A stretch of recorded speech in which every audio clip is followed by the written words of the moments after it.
Hey everybody, I'm your host Eric Mueller, and welcome back to the Eric Mueller Show, the podcast where we explore what makes any successful person's inner clock tick. Today's episode will lay the framework for crafting your own strategic narrative. You're likely wondering, what exactly is a strategic narrative, Eric, and why do I even need one? Enter my guest, Guillaume Wiatr, the founder of MetaHelm. Now, MetaHelm is a consulting firm focused on building strategic narratives for established companies. Now, don't worry at all if you're not an established company, or even have any hopes to be one. Guillaume can help you create and craft a strategic narrative focused on your own individual purpose.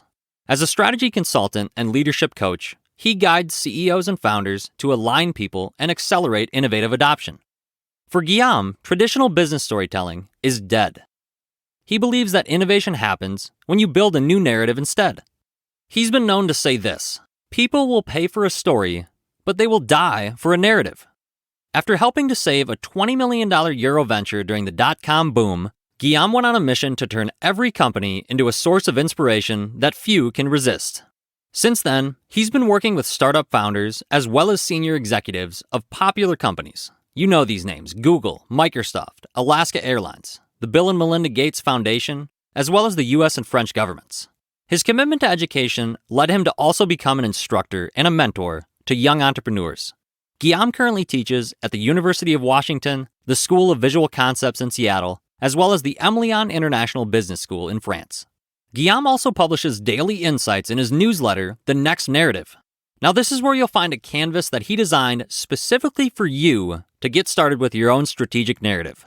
Are you ready to unlock your potential and start consistently making progress towards your purpose in life? Let's head on over to the interview.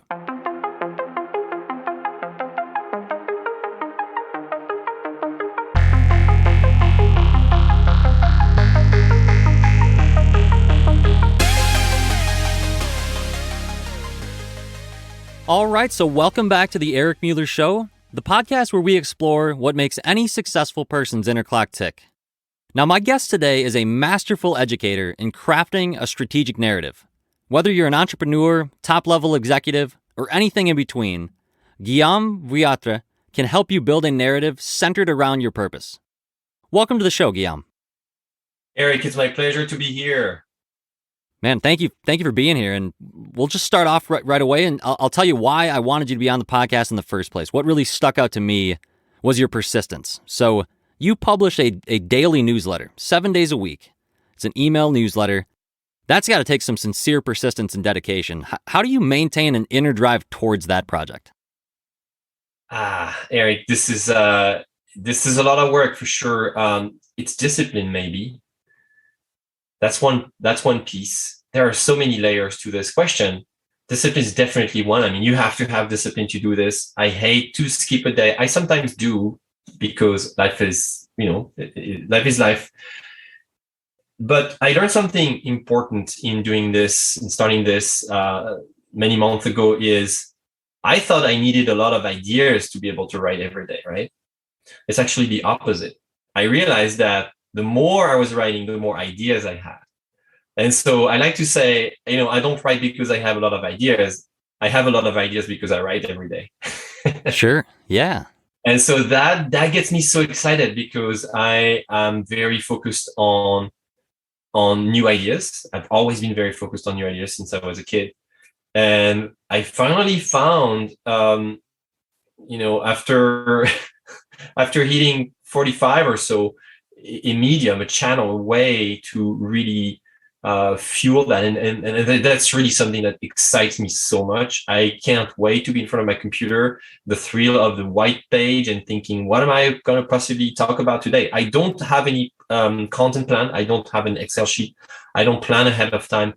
I have notes and stuff everywhere, all over my desk and in my computer with things that, ideas that just come through throughout the day. But I don't know, before I sit in front of my computer, I don't know what I'm possibly going to be writing about. That said, my mailing list has a focus, and it's the focus of strategic narrative for sure. So I stay around this, and it's a multifaceted it's a multifaceted focus that includes leadership, innovation, entrepreneurship, business, new ideas, psychology, influence, persuasions. So these are the network of overall topic I go around. But that mailing list is, it's something super important for me.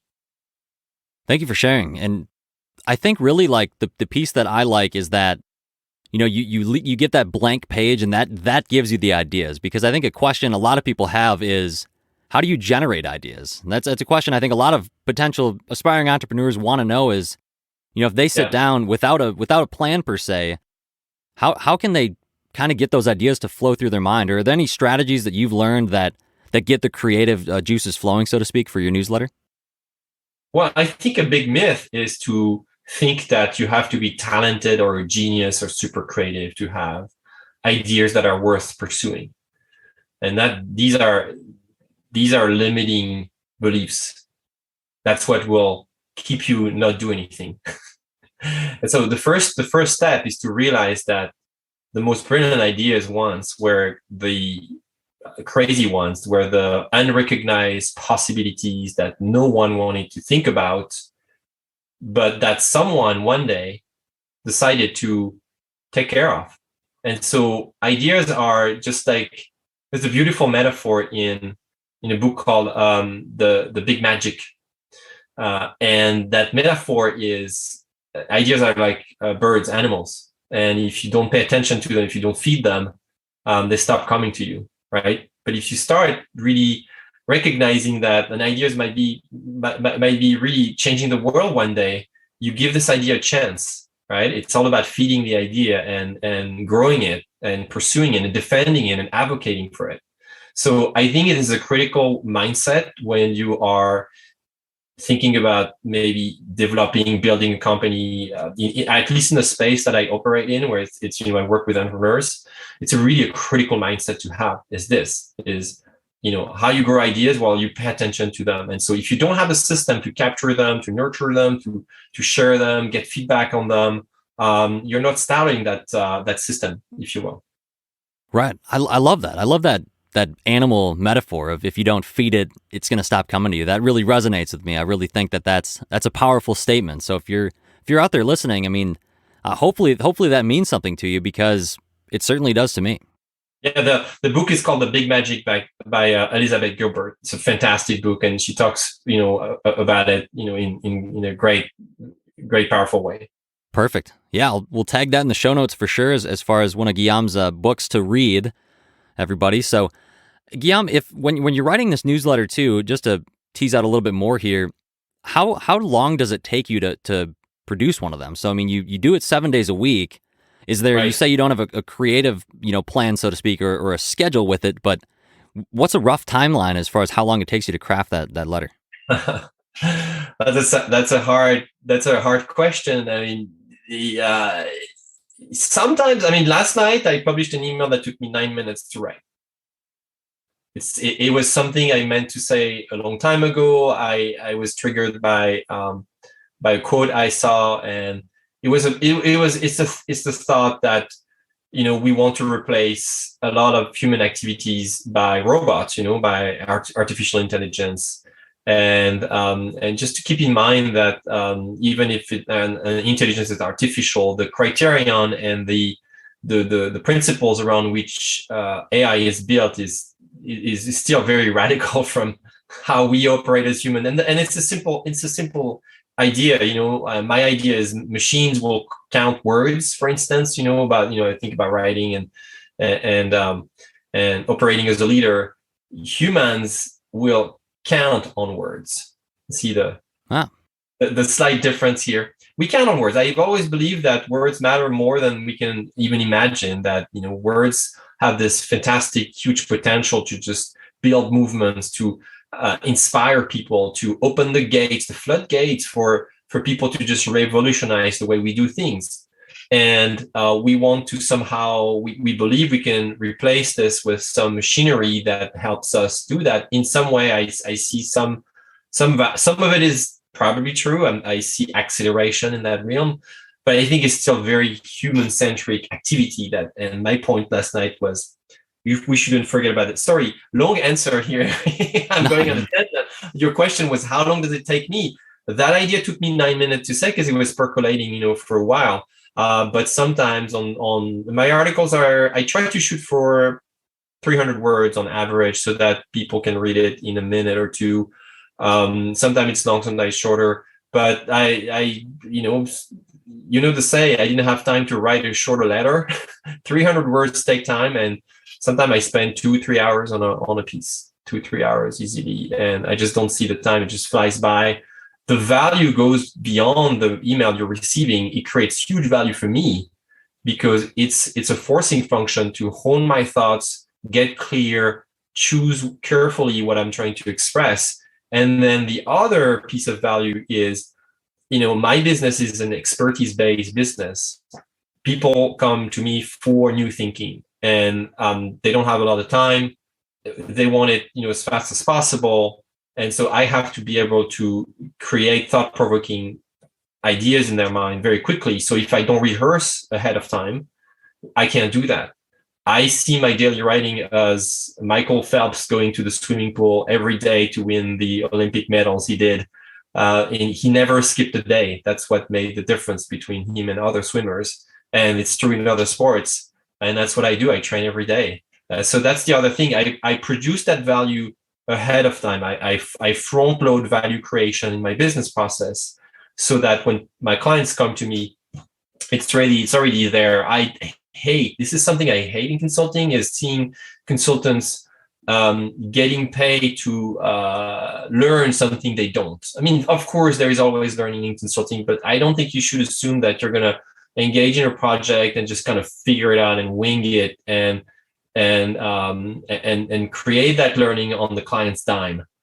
It's something that I don't think is a good practice. Or if you want to do this, if that's your business model, then you should price accordingly, and you should be transparent and true and very clear with your clients. And some clients will buy that, but I think it's a different setting. My point is most people don't say that.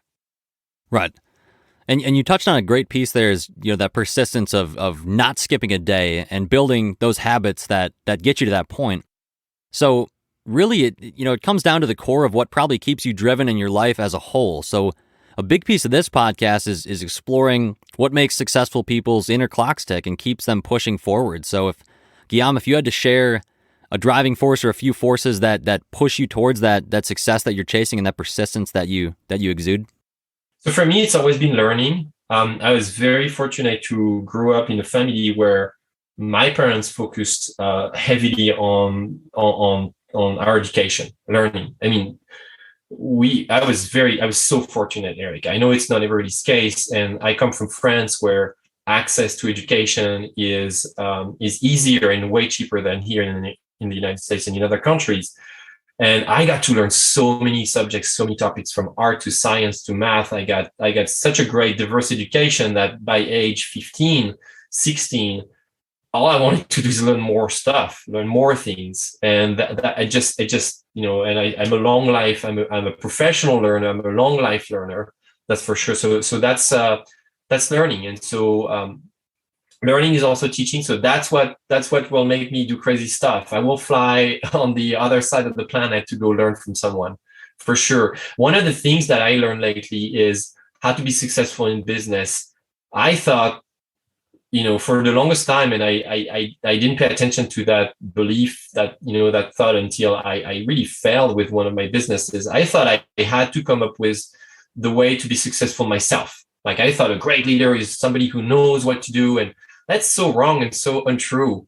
And so I started using more and more coaches to help me, and realized that, hey, actually, you can surround yourself with a team of people that will be there to support you. I call them, and I pay, coaches to help me. I have several of them all the time. And I also, build my personal network. I call them my personal board members.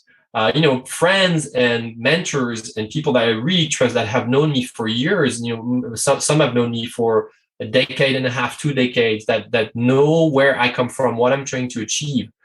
So really, that's a tip I want to share with everyone is, if you think that asking for help, getting coaching is not okay because you should know it all, it's wrong. don't make that mistake. I made that mistake. I paid the hard price for that. So one of the things that also makes me tick, that really excites me, is learning from others. Definitely. Yeah. I mean, I think the piece of thinking you have to know it all, I think that's really, really core value that any entrepreneur should know, is that you don't have to be the expert on everything, or you shouldn't feel like you can do it all by yourself. Yeah. Very rarely does someone do it totally solo and Right. Self-made. I think it's something, it could be a myth in and of itself. No one is truly self-made. If you were born, you didn't do that to get there. So I think it's kind of crazy. Yeah, exactly. So, and it's one of the narratives that we grew up in. Sometimes it's there's those anchored ideas that we are raised with that will limit our growth. I have to say though that I've seen some change. I come from a generation that went to I graduated from college in the mid 90s. And it was very much the mindset at the time. I'm seeing big changes in that direction of changing the way we think about leadership, being more vulnerability is one of the things authenticity and changing the type of leader you want to be, leading from a servant position. So all of those movements did not exist when I studied and I learned leadership, theoretically. These were concepts that I learned, along the way that make sense. So I'm really excited. I'm really happy to see new generations coming with a more open mindset to a new form of leadership. I'm really excited about this. Yeah. Oh, absolutely. I think part of the generation that I'm a part of, I think that we're seeing a lot more, side hustlers or people that are trying to build stuff, outside of their main day-to-day job, which I think is awesome, because that's, it's going to get them to work on their passions, whether or not the, day job is a true major passion for them. It's kind of irrelevant if they can pursue something on the side. But one thing I did want to focus on with the piece that you shared about education and learning being a big driving force for you. Mm-hmm. When you're a student or when you're learning a topic, there's a real finite way that you can measure success if you get a certain degree or if you score a certain score on a test. There's measurable ways numerically to show success in that way, and GPA and all those types of things. But what have you learned, as far as how you define success in your journey as a lifelong learner? Because I'm thinking your definition probably has evolved over time. So I'd just be curious to know what you define success as right now, Guillaume. For me, success is the alignment between who I want to be, what I want to do, and who I am actually and what I actually do. Okay. And the first challenge I ran into is I didn't know who I wanted to be and what I wanted to do. So there's no way I could figure out this alignment. But once I figured this, and it's a constant search, it's a constant quest, because we evolve as human creatures. So we can change, we can somewhat decide to change our directions as I evolve. It's a constant search. So for me, that's really that alignment between those two things. And life will throw you two kinds of moments. They will throw you those wake-up moments, those wake-up calls to check on that alignment and make sure that kind of challenge you. And also life will send you wrenches and roadblocks and all sorts of things that derail the direction you want it to take. I think this is especially true in the world this is especially important in the way we live, in the world we live now, where we're realizing that we can't separate anymore who we are, what we do with the groups we belong in, the companies we work with. I mean, look, work used to be something separate. We used to commute to work, and now look, work is invited itself in the in the home. I heard recently that now Amazon executives, I think it was on your podcast, one of your somewhere. Anyways, yeah, I can't remember. Sorry, someone said on your podcast this great quote that now all the Amazon executives now can work from home indefinitely. So that relationship between your personal values and the values of work is now a lot different. It's very meshed. It's very close together. So if we don't pay attention to what we stand for, what we want to, who we want to show up as in society, in our culture, and what we do, then we're going to struggle with that alignment. And I think there is a much greater now appetite for meaning in the workplace, meaning in the companies we build, and that's great news, because companies are not just there to make money and profit. Companies now have a much bigger responsibility over the roles, in society that some institutions, religion institutions, economical institutions, or business institutions, governmental institutions used to play. And we've seen it, for a while now, but more and more now, especially during COVID, we're seeing the importance of businesses taking that responsibility. And when I say businesses, I mean the people in the businesses, so leaders in the business, and not just appointed leaders, not people with a leadership title.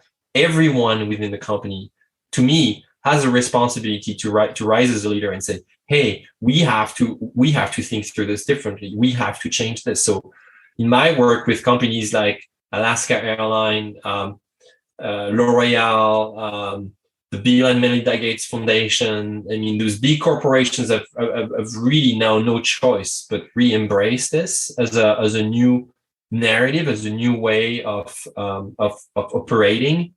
And I think for startup founders, people who want to start a business, that's the first step they should think about. That's really the first thing. I have this product idea, I have this service idea, but really, how am I going to be able to create the relationship between what my company produces and how people relate to it? Like, what are the values we defend? Because this could shape your entire business model, you could shape your processes and so on. Right. And at the heart of it, it's like the purpose behind, the business purpose, what they stand for, what their employees stand for. Because at the personal level, your employee, if you're the CEO, your employees are all going to have different purposes and destinations that they want to arrive at in their own lives. So I think finding that balance, is really kind of where I see your company. You're the founder of MetaHelm, the consulting firm that helps these leaders share, create that shared narrative grounded in purpose. And I think if you can find a blend where you get people to believe in what you're doing, that's how you really, can be a great leader. So, will you share with us, because you've been quoted as saying that people will pay for a story, but they'll die for a narrative. So could you share with us what the difference is between that? Because I've always been taught and learned that, to be a good entrepreneur, you have to be able to tell the best story. So Just share with us, Guillaume, what's that big difference between storytelling and actually building a narrative? And Eric, I was there with you. I was taught that, and I learned many books about telling your story. And it's something so common now in the business world. Hey, what's your story? You have to have a good story. We use this term without knowing really what it stands for. It's kind of a all-in-one term. I teach a class at the University of Washington in the business entrepreneurship program there, and one of the first questions I ask the students always at the intro of my class is, "What's the story?" Like, come on, bring it. Grab a piece of paper, write it down, or put on a tablet. I always hear a constellation of definitions for a story, which is great. I like that, but if we are telling every company that they need to have a better story, and we don't have a common definition, then that gets tough. So I was there a few years ago, and I thought, hey, I use the word narrative and stories just interchangeably as synonyms. And I went, well, and keep in mind, I'm French. English is not my native language, so I like to really dig into the meaning of words and research what they really, what their origin and so on. And I noticed that stories they have a beginning, a middle, and an end.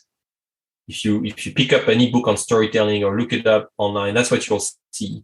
So it's useful because that provides a framework, but also it's very limiting because everybody has that same framework. So it creates a lot of noise with a lot of similar stuff around marketing. And we like to borrow from movies and books and so on. But if you look at what really a narrative is, a narrative has a beginning, a middle, and no end. A narrative is a way to understand reality. It's a viewpoint. It's and another term for a narrative is also a frame. I don't know if you've heard of people here heard of the framing theory, how you frame events and what's going on. And so if you think about a narrative for a company, it's about the future. A story has already happened. Like it's probably how you started your company, what you've done, your background, your achievements, your growth trajectory. Your narrative is really the system of beliefs, and I call it the system of stories that you intentionally build, and that's where the strategy comes in to make your company more successful and more impactful. So when I redefine those terms, people will go, I didn't see it this way. I'm learning something. And now that I hear what you're saying, you're right. Our vision for the future, we've been trying to come up with a vision and mission statement, and we struggle with this because we don't have in mind that it might be a lot more complex and bigger than just a statement. It's actually a system of statements or a system of beliefs. So very practically, I like to help my clients develop that understanding and help them shape their perspective, their point of view, the way they see business that no one else sees, so that they create a difference, so that they differentiate, so that they can attract better talent more easily. It's almost like what also happens in politics. Political parties have a platform. They have a series of very strong belief statement goals, and many companies just do that in a default mode. So that's why I make this difference between storytelling and narrative.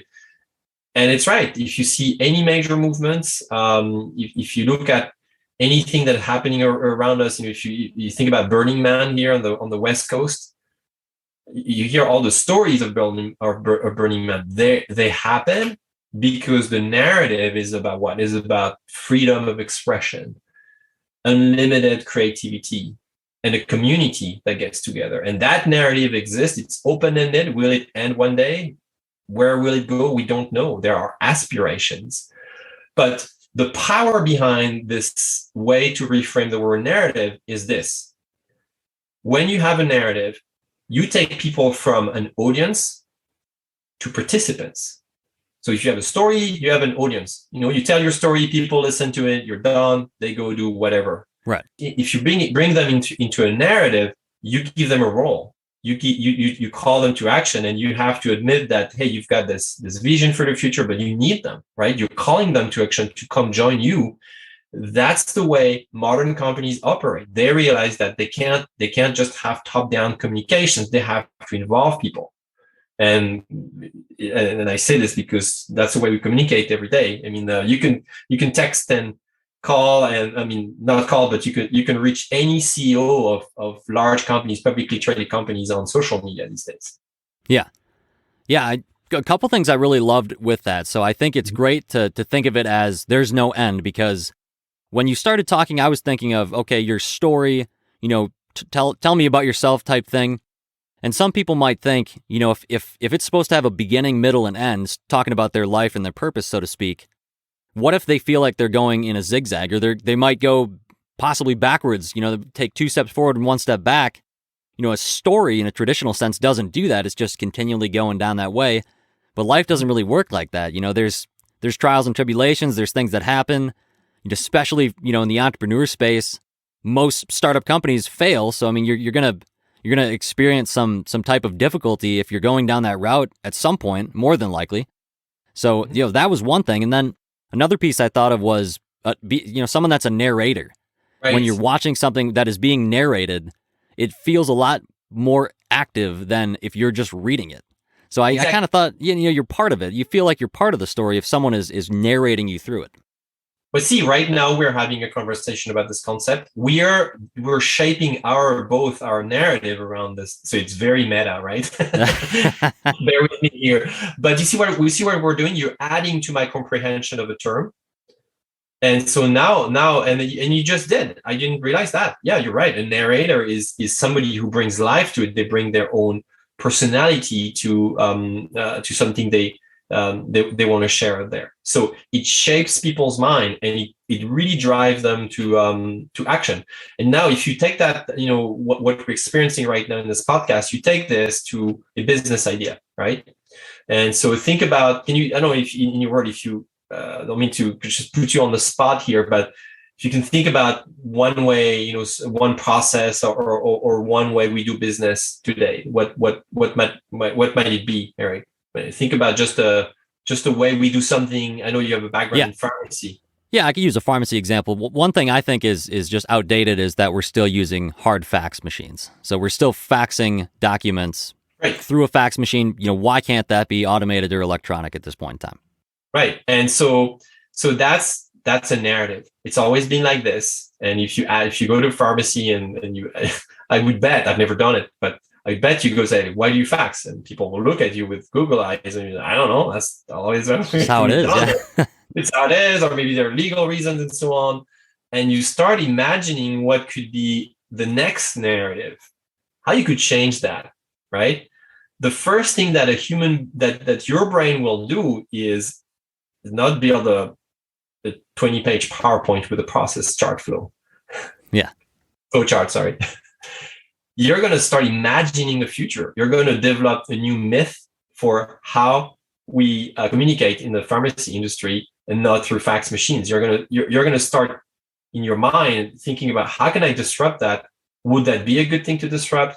What would be the benefits? Is anybody else here seeing the thing that I see?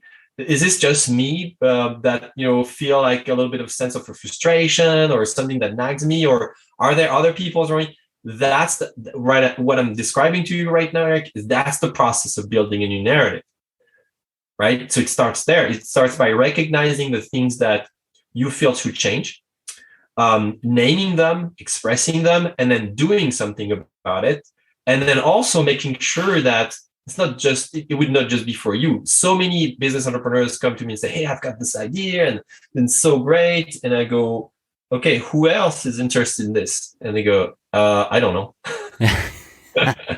Maybe. And I go, I don't know. I don't know either. Maybe a ton of people, maybe no one.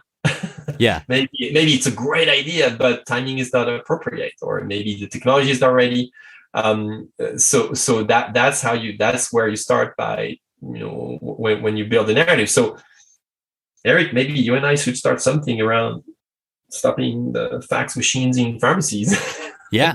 But why not? I think it gets people thinking too. To your point, Guillaume, is that you might start thinking, why is it always being done? Or why has it always been done this way? Because sometimes you do ask someone about their process, and I had a guest on here, Marquis Murray, a little while back, all about developing processes and businesses. And if you ask someone, why do you do that? Oh, we've always done it this way. Yeah, you got to get to the core of why have you always done it that way? And maybe it's because no one was creative or wanted to change it and wanted to disrupt the system. Yeah, or courageous enough, or I'll give you another example. One of my clients here in Seattle builds operational technology, networks. We hear all about IoT. That's their specialization, and IoT has huge promises. It promises to make everything smarter around us, but also brings in major problems like security threats. It's very complicated. You have to retrain your whole workforce and so on. And they looked at how they had done it they've been in business for over 2 decades, and have done it, and then came up with the realization that they're actually probably fueling some of the problems. And so they completely changed the way they operate and designed this new system that doesn't require any wire, so no major revamp of your buildings, because they sat down and listened to something that was bugging them, and engaged in that process of recreating a new narrative for the industry. And now, a few years down the road, I've been helping them for a long time now. They've got a very successful company, and they are category creators. They're really disruptors. They took a more risky path, but their impact on their community is just so huge. And their clients tell them, hey, now I've got my life back. I don't have to stress as much. I see my employees happier because we've got now means to access our buildings from everywhere, anytime, without killing ourselves. and so on. Yeah. And, I want to ask from a personal standpoint as well. So from a business narrative, kind of shared some examples there. I think that should get the creative minds flowing in the audience. From that standpoint, if you are feeling like an entrepreneur, you want to go down that route like I do, I know it excites me greatly. But there's probably some people out there that are thinking, okay, building strategic narratives, I don't necessarily want to start my own business, at least not right now, but I do want to build a new narrative for myself in my life. What would maybe be like a practical first step for that person or people to do that, Guillaume? Is there a way that they might be able to start to reshape their narrative and know that they're not trapped in that narrow box of a story where maybe they got a degree and they're like, I don't know if I'm in love with this career anymore. What advice would you offer that person? I think it's a great question. First of all, thank you for saying that this does not apply just to business, but also to personal. And you don't have to be an entrepreneur. You could also build one for the company where you're an employee or whatever the context is. You could be solopreneurs, anything. Right. There's a simple exercise that I do myself is I write myself a 1-year letter. A 1-year letter starts with so assuming you do it on December 31st, January 1st, right? To make it simple. Sure. It's December 31st of 2022, say. And dear Guy, so it would be Dear Guillaume, it's December 31st. And I want to congratulate you for column.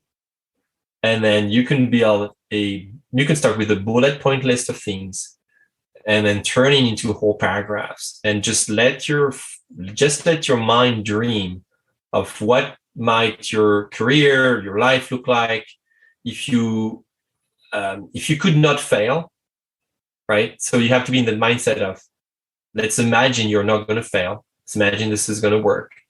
Your life is going to be highly successful.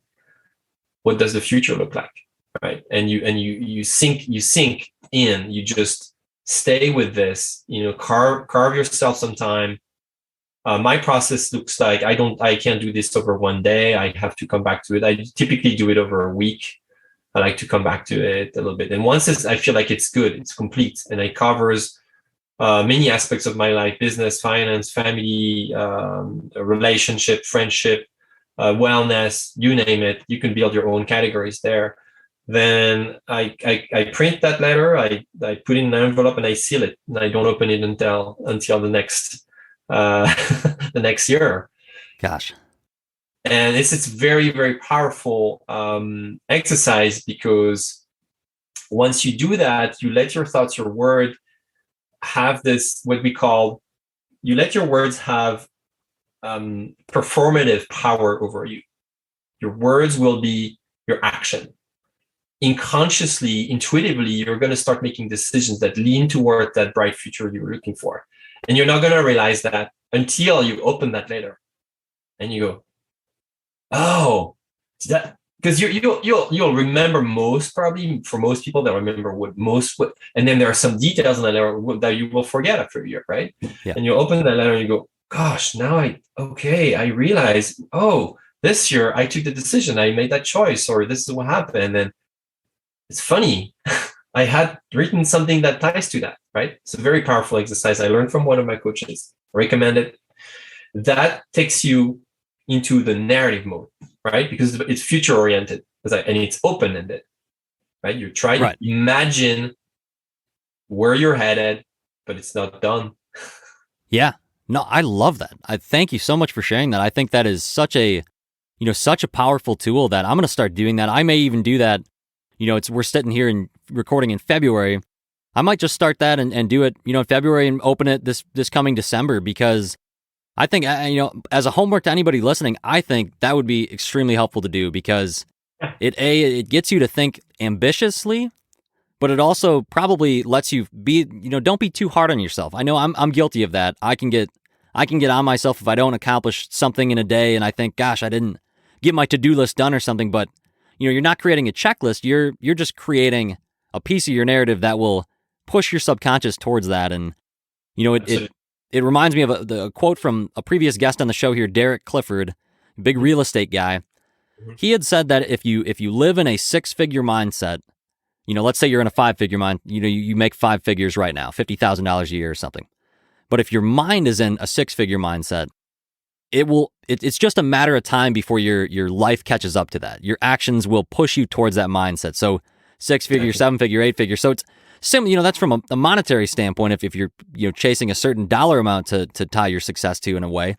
But I think that hits home with me to write that letter, that thought, because I can think of some of the things I would say, but I love the idea that it'll be kind of like a time capsule. I'm not going to remember everything. And when I read it, it'll probably, hopefully you'll see, wow, I did some things that, that I probably didn't realize that I could do or would do, but I dreamt it and wrote it down, and something stuck subconsciously in my mind that pushed me towards that. So Guillaume, that is hugely powerful. Thank you for sharing that. Can I add a bonus point or two here? If you feel like it, and I know for younger generations, this might feel like, I told you about, when I teach at the university, where should I ask people, hey, pull a piece of paper and a pen. And I learned my lesson that, nobody has pen and paper with themselves anymore. Yeah. So now I bring pen and paper, I bring Post-its. But my point is, if you write it down with a pen on paper, you're going to make this process even more powerful. Why? Because your body will remember. I know it sounds kind of out there what I'm about to say, but your body will remember the experience of literally shaping those words with the nib of your pen. So I start my process pen and paper. So I always draft, on my journal. Over a few days, ideas comes to me, and then I like to type it up to make it clean and readable and all that, and organize it. But if you do that, bonus points if you dare to go back to pen and paper. Yeah, do it. Yeah, pen and paper. I think it's kind of a piece of creativity that's been lost. Probably on my generation, so to speak. We're texting, we're doing things on our notes app on our phones. So by going back to writing it down, that makes me think of just studying while I was in pharmacy school. If you write things down, you remember so much more. And in the moment, you don't necessarily think that you're remembering it, but then you see a question and you're just word association. It's like, I wrote that. I know exactly what this answer is. So you see what you just said. That's a narrative. That's right there. Like, I'm studying something, so I'm in school. I paid first. I should capture everything, right? I should write it down. Some people type it up. We pay so much respect and attention to other people's ideas, right? That's great.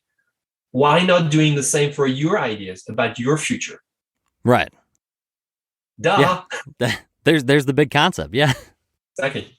Well, Guillaume, thank you so much for being on the Eric Mueller Show today. I really appreciate the insights you've shared. Hopefully everyone listening feels like they have a better idea on how to build their own narrative, whether you're in business, you're an entrepreneur, or you're just, you're in your daily life wanting to shape your narrative in a different way. Everybody wants to improve. And I think Guillaume did a great job sharing what keeps him driven towards success. And hopefully that'll keep your inner clock driven too. Guillaume, thank you so much, sir. You're welcome, Eric. If I may leave people with one last thing, I just published an ebook. It's a short read that's available on my website at strategicnarrative.com. If this episode piqued your interest, just go there and download it. Yeah, most definitely. And I'll tag it in the notes for you too. It'd be a real easy link to click. And Guillaume, one last question for you. If someone listening wants to reach out to you and they want to connect with you, what's the best method to do that? Do you use social media, or how should they do that? They can find me on LinkedIn under Guillaume Wiatr, but my name is a little complicated. So if you can do that, that's I'll say very, very well. It's the link I know will be on the show notes, but connect with me on LinkedIn. It's very good. I always respond quickly and always get responses are guaranteed. There you go. Well, Guillaume, thanks again, my friend. I'll be following your journey, and we appreciate you being on the show today. My pleasure, Eric. This is a great conversation. Thank you so much for doing your show. It's amazing. So thanks for putting it out there in the world. Really appreciate that, sir. Take care.